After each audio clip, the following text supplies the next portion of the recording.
Sure, Halloween has been part of the Isla Vista and UCSB community for a number of years. It continues to grow in the number of people that attend.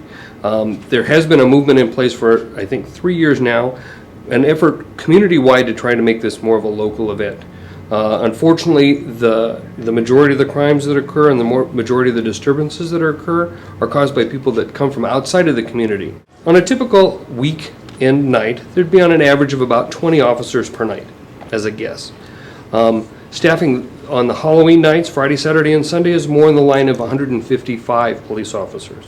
Every possible avenue that law enforcement traditionally utilizes will be in effect that night. Know where you're going, don't drink to excess, be able to control what you're doing, do what you can to avoid making yourself an easy target.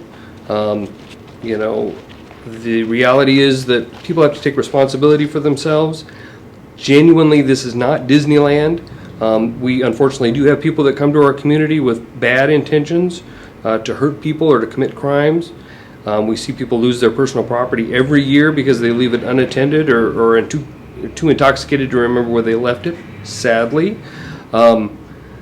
So just showing responsibility. And then for the people that live here, educate your guests. Let them know what the rules are. Let them know that law enforcement is going to be on an extremely heightened state. We're going to have zero tolerance for alcohol violations, for urinating in public violations, and for sexual assaults and batteries. 3 of the most common, sadly, occurrences during the holiday. To that effort, the Santa Barbara Sheriff's Department has undercover plainclothes officers that mingle among the crowd, want to observe what's going on, but in some cases they're actually the victim of a crime. So we are legitimately doing everything that we can as a community to try and keep the event safe, to discourage out-of-towners, and allow everybody to still have a good time that they'd like to.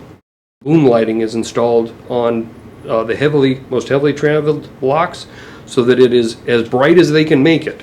So no dark club atmosphere, no mood music, again, to make it a safe event as possible.